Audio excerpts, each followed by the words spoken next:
രാജശ്രീ വെങ്കിട്ടരമണൻ 130 വാക്ക് English short and speed ഡിക്റ്റേഷനാണ് വായിക്കുന്നത്. ഈ വീഡിയോ ഇതിൽ 741 തൊട്ട് 760 വരെ ഞാൻ ധാരാളം ഫ്രേസസും ഷോർട്ട് ട്രിക്സൊക്കെ അപ്ലോഡ് ചെയ്തിട്ടുണ്ട്. നിങ്ങൾ അതൊക്കെ നോക്കി പഠിക്കണം. 741 തൊട്ട് 760 വരെ. Okay.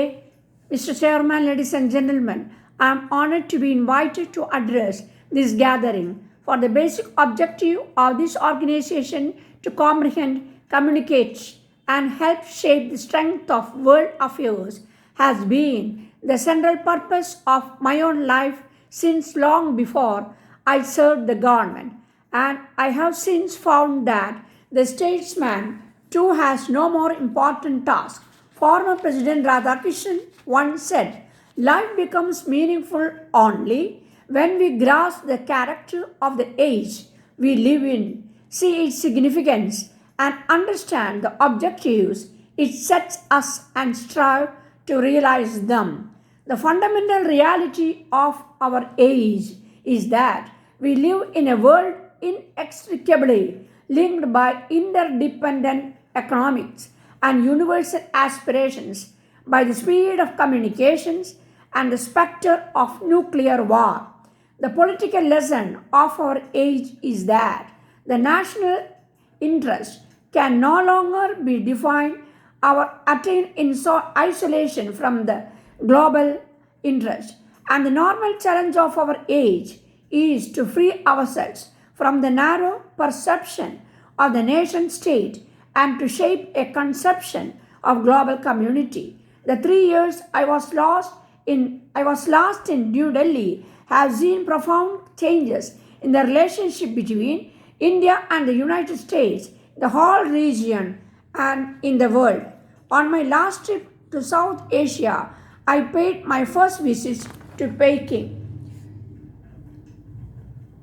This changed environment is more complex and therefore for some less assuring, yet we see it as a world of hope, for the process of detente among major powers has not made the world more complex. It merely signifies that leaders have recognized its complexity. Those who ought always to have known how serious is man's predicament have learned how little benefit confrontation brings and how absolute is the need for cooperation.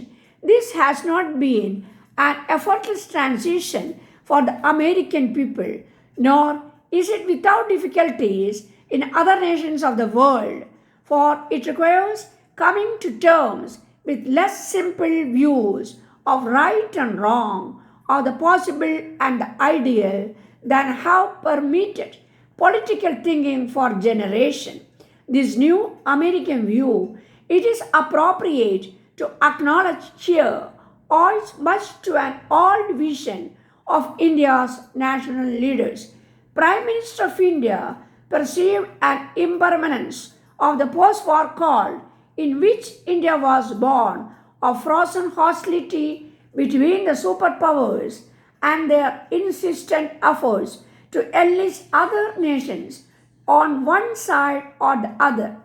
Under Prime Minister, and since India sought to deflect, to moderate, and to redirect those forces, this was the origin of the concept of non-alignment.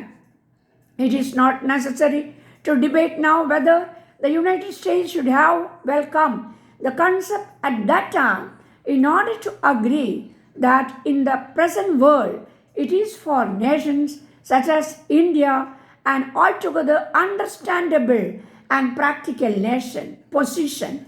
The United States accepts non-alignment.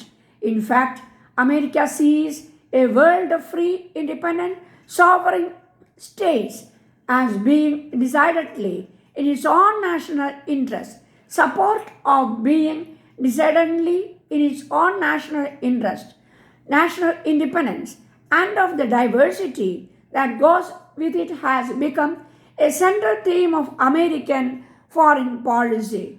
Nowhere is that clearer than with respect to South Asia, where a fifth of mankind lives.